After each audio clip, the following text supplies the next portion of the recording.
ये लोग हमेशा मुद्दे से ध्यान भंग करना चाहते हैं, ये मुद्दे को डाइवर्ट करना चाहते हैं। फिलहाल सुप्रीम कोर्ट में ये बहुत बड़ी गलती की है। उस ये मैया जी प्रभु जी का मुद्दा जानबूझकर, जो रियल मुद्दा है बापू जी की रिहाई का, ये लोगों का ध्यान भटकाना चाहते हैं। कि मैंने अपने जीवन में सिर्फ एक बार हवाई यात्रा की है।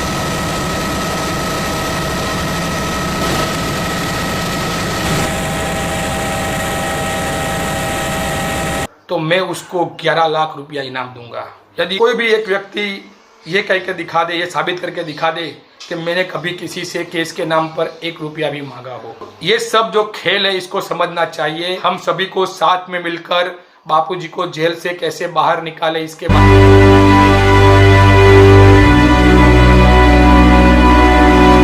हम बात करते हैं बापूजी को जेल से कैसे बाहर निकाला जाए, और ये लोग बात करते हैं उसने पैसे खाए। हम बात करते हैं बापूजी को कैसे अच्छा स्वास्थ्य मिले, ये बात करते हैं ये लोग होटल में घूमते हैं। हम बात करते हैं बापूजी को कम से कम एम्बुलेंस की व्यवस्था तो करा दो मेरे भाई, महान गुरु भक्त बापूजी के लिए एम्बुलेंस की व्यवस्था तो करा दो। तो ये लोग कहते हैं कि ये 5 स्टार होटलों में घूमते हैं, हवाई जहाजों में घूमते हैं। ये लोग हमेशा मुद्दे से ध्यान भंग करना चाहते हैं, ये मुद्दे को डाइवर्ट करना चाहते हैं। फिलहाल सुप्रीम कोर्ट में इन्होंने जोधपुर लीगल के अर्जुन भाई ने जो गड़बड़ी की है, बहुत बड़ी गलती की है, उस गलती को छिपाने के लिए ये मुद्दे से ध्यान भंग करना चाहते हैं। ये मैया जी प्रभु जी का मुद्दा जानबूझकर सभी साधकों को उनमें ही उलझाकर, जो रियल मुद्दा है बापूजी की रिहाई का, बापूजी को अच्छे से अच्छी स्वास्थ्य सुविधाएं मिले, इस मुद्दे से लोगों का ध्यान भटकाना चाहते हैं ये लोग। इसलिए ये बार बार फिजूल के मुद्दों को बीच में घुसाड़ रहे हैं, और जो इस पर अच्छे से बोल रहे हैं उनको भी ये लोग बदनाम करने का प्रयास कर रहे हैं। आजकल सोशल मीडिया में एक पोस्ट वायरल हो रही है। ये पोस्ट आश्रम के द्वारा ही, आश्रम का जो सोशल मीडिया है उनके द्वारा ये पोस्ट वायरल की जा रही है। नमस्कार, मैं हूं ब्रिजेश कुमार और आप देख रहे हैं डिस्कवरी ऑफ ट्रूथ। पहले आप इस पोस्ट को देख लीजिए ध्यान से। इस पोस्ट में लिखा है ब्रिजेश पटेल, कृणाल, राहुल जोशी, निर्मला पांडे, बम बम ठाकुर और मिहिरधर और नानक राम जी। इन लोगों ने साधकों से लाखों रुपये इकट्ठा किए हैं केस के नाम पर। ये लोग 5 स्टार होटलों में घूमते हैं और यह लोग हवाई यात्राएं करते हैं। मेरे अलावा बाकी जो 6 लोग हैं, बाकी जो 6 लोग हैं, उस 6 लोगों के बारे में तो मुझे नहीं पता है उन्होंने कभी हवाई यात्रा की है या नहीं की। लेकिन मैं अपनी बात बताऊंगा कि मैंने अपने जीवन में सिर्फ एक बार हवाई यात्रा की है, केवल एक बार, और वह भी किसके साथ की है यह भी मैं आपको दिखाऊंगा इस वीडियो में। लेकिन यदि कोई यह साबित करके दिखाए कि मैं कभी हवाई जहाज में बैठा हूं, तो मैं उसको 11 लाख रुपया इनाम दूंगा। यदि कोई साबित करके दिखाए। आज तक मैंने किसी भी एरोप्लेन को, जिसको हम विमान कहते हैं, एरोप्लेन कहते हैं, हवाई जहाज कहते हैं, उसको मैंने कभी अंदर से देखा ही नहीं, बस ऊपर से जाते हुए देखा है। मैं एयरपोर्ट भी सिर्फ बापूजी के दर्शन करने के लिए ही गया हूँ, ये भी सत्य है। ना कोई रिलेटिव्स को रिसीव करने गया हूँ, ना छोड़ने गया हूँ। हाँ, जब बापूजी अहमदाबाद आते थे और अहमदाबाद से जाते थे तो हम बापू के पीछे पीछे और बापूजी के दर्शन के लिए करने के लिए हम अहमदाबाद एयरपोर्ट जाते थे। और इसके अलावा मैं सिर्फ एक और एयरपोर्ट गया हूँ, वह बड़ौदा का एयरपोर्ट, जहाँ से बापूजी एक बार प्रस्थान कर रहे थे। पूनम थी, सुबह को दर्शन बापू ने बड़ौदा में दिए और फिर दोपहर दिल्ली में थी, तो बापूजी वहाँ से प्लेन में गए थे। तब मैं बड़ौदा एयरपोर्ट पर भी गया था बापूजी के दर्शन करने के लिए। इसके अलावा मैं कभी एयरपोर्ट में भी नहीं गया हूँ। ये भी एक परम सत्य है। और ये भी यदि कोई साबित करके दिखा दे कि हाँ मैं अपने कोई निजी कार्यक्रम या घूमने करने के लिए भी मैं कभी प्लेन में बैठा ही नहीं, आज तक मैं कभी प्लेन में नहीं बैठा हूँ। लेकिन फिर भी ये जो आश्रम का सोशल मीडिया है, ये देखो कैसे झूठ फैला रहा है, बिना सोचे समझे किसी के बारे में कुछ भी लिख रहा है। देखो इन्होंने ये लिखा, इसलिए हमको कोई दुख नहीं हुआ है, कुछ नहीं हुआ। ये तो हम आपके सामने ये बताने के लिए ये वीडियो बना रहा हूँ कि ये लोग कितनी हद तक झूठ पे जा रहे हैं। आश्रम के ही साधक ये सब ऐसी गलत पोस्टें शेयर कर रहे हैं। और कोई भी एक व्यक्ति ये कह के दिखा दे, ये साबित करके दिखा दे कि मैंने कभी किसी से केस के नाम पर 1 रुपया भी मांगा हूँ। मैं फिर से कहना चाहूँगा कि 99% आश्रमवासी बहुत अच्छे हैं, ईमानदार है, सच्चे गुरु भक्त है। और कई आश्रमवासी भी ऐसी पोस्टों से दुखी है, क्योंकि वो लोग मुझे पर्सनली जानते हैं और उन्होंने अपना दुख भी व्यक्त किया इस बारे में।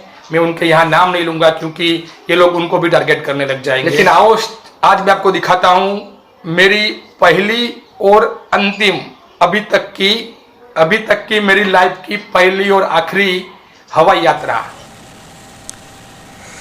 ये मेरी सबसे पहली हवाई यात्रा है। आज से 10 साल पहले यानी कि 25 अगस्त 2011 को मैंने ये मेरे जीवन की पहली और अभी तक की आखिरी हवाई यात्रा की थी। ये मैं हेलीकॉप्टर में बैठा हूँ। हेलीकॉप्टर द्वारका से उड़ा है। द्वारका से इस हेलीकॉप्टर ने उड़ान भरी है और यह हेलीकॉप्टर अभी पोरबंदर की ओर जा रहा है, गुजरात के पोरबंदर की ओर जा रहा है।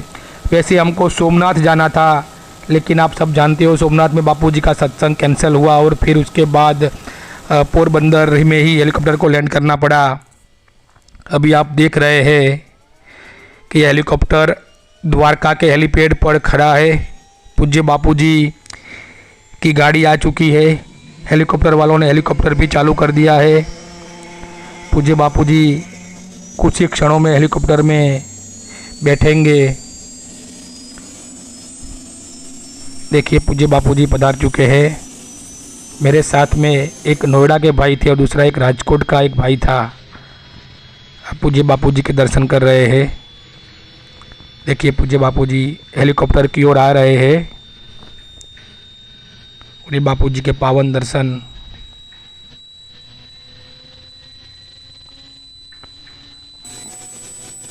बापूजी हेलीकॉप्टर में विराजमान हो गए हैं। अब हेलीकॉप्टर ने टेक ऑफ कर लिया है।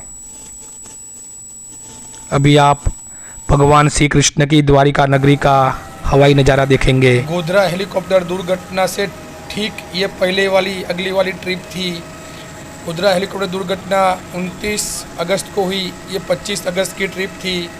ठीक इसके बाद वाली ट्रिप में गोधरा दुर्घटना हुई और यही पायलट था, लेकिन हेलीकॉप्टर बदल गया था। ये मेरी सबसे पहली और आखिरी है। जो आश्रम के सोशल मीडिया के द्वारा जो एक गलत खबर फैलाई जा रही है कि हम लोग साधकों से पैसा इकट्ठा करते हैं और हवाई जहाज़ में घूमते हैं, तो मैं उन सभी को कहना चाहूँगा कि हम जो भी मैं अपने चैनल में बोल रहा हूँ वो सत्य के आधार पर ही बोल रहा हूँ। आप साबित करके दिखाओ हमने आज तक कभी किसी से 1 रुपया भी मांगा हो। बापू के केस पर भी नहीं मांगा और हवाई यात्रा करने में भी नहीं मांगा और किसी भी तरह हमने किसी से कोई 1 रुपया भी नहीं मांगा है। तो ये झूठ फैलाना बंद कीजिए। और अभी आप सब जो मेरे दर्शक है डिस्कवरी ऑफ ट्रूथ के, वो भगवान श्री कृष्ण की पवित्र नगरी मोक्षपुरी द्वारिका के दर्शन कर रहे हैं। देखिए पीछे समंदर है, अरबी समंदर है पीछे, और गोमती नदी और अरबी समंदर का मिलन हो रहा है। ये सुंदर नज़ारा। और आगे भगवान द्वारकाधीश का मंदिर आपको दिख रहा होगा। ये अरबी समंदर है। और वैसे हमको सोमनाथ जाना था, लेकिन जब सोमनाथ का सत्संग कैंसिल हुआ उसके बाद बापूजी को पोरबंदर जाना पड़ा और पोरबंदर से बापूजी बाय कार जूनागढ़ गए थे। तभी हमें भी बापूजी के साथ जूनागढ़ बापूजी की कार में ही जाने का सुअवसर प्राप्त हुआ था। गुरुदेव ने हमें पूछा भाई आप कहाँ जाओगे, तो हमने कहा बापूजी आप जहाँ जाएंगे वहाँ हम पीछे आएंगे। तो बापू ने कहा कैसे जाएंगे, तो हमने कहा कोई ऑटो वोटो कर लेंगे कुछ यहाँ से। तो बापू ने मुस्कुराते हुए कहा चल हमारी गाड़ी में बैठ जा। तो फिर हम बापूजी के कार में बैठ गए और गुरुदेव के साथ ही हम पोरबंदर से जूनागढ़ गए थे। सोमनाथ का प्रोग्राम कैंसिल हो गया था, तब जीतू भाई गाड़ी के ड्राइवर थे। अब देखिए पूज्य बापूजी आगे बैठे हैं, आप बापूजी के दर्शन कर पा रहे हैं। बापूजी 15-20 मिनट से बैठे थे, फिर ध्यानस्थ हो गए थे।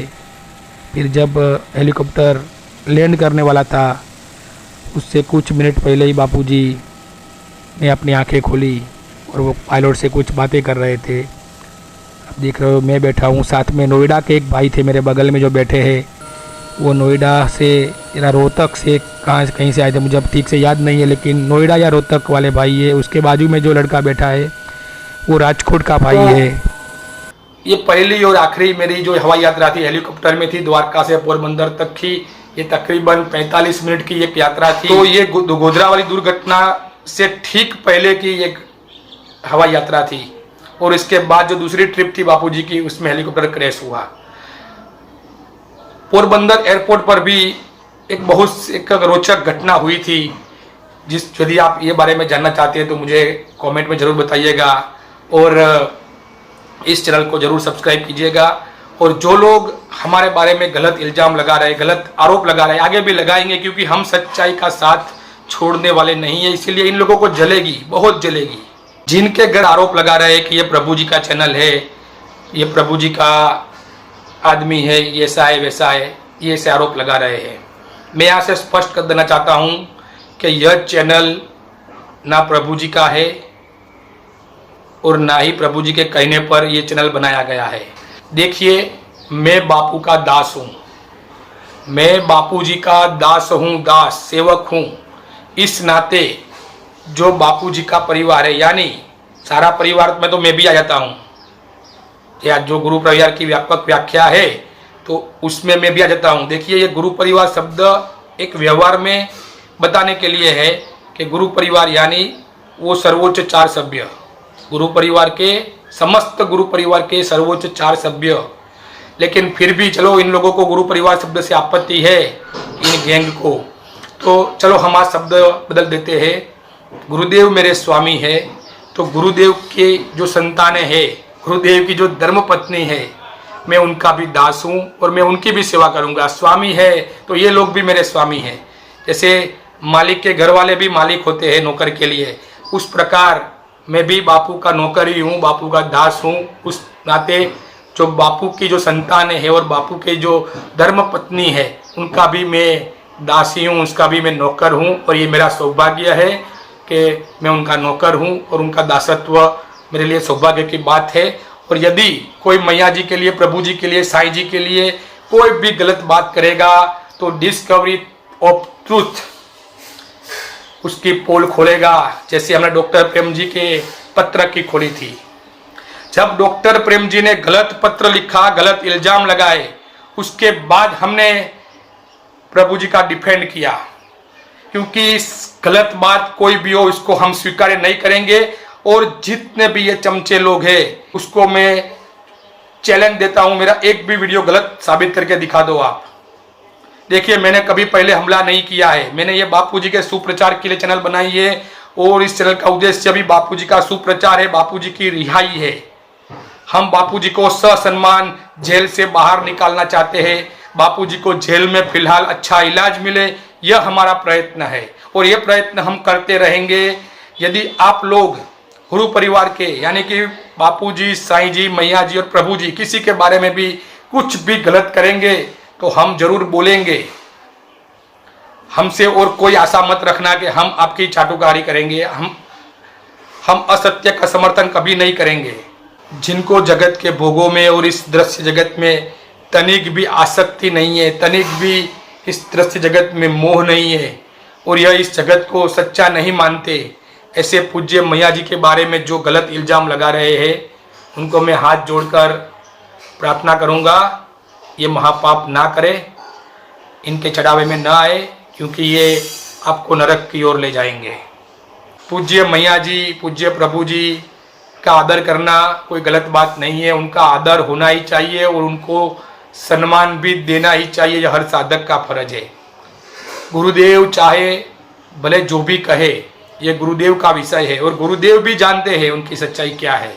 ऐसा नहीं है कि गुरुदेव ने बोल दिया तो ये सब दोषी हो गए। गुरुदेव ने रामाबाई वक्ता के बारे में भी बहुत बोला है, इनसे भी, मैया जी से भी और प्रभु जी से ज़्यादा भी उनके लिए बोला है, लेकिन उनके वीडियो कभी प्रचारित नहीं होते हैं, उनके ऑडियो भी प्रसारित नहीं होते हैं और कोई रामाबाई के बारे में कोई आज आश्रम में बात ही नहीं कर रहा है। तो ये सब जो खेल है इसको समझना चाहिए।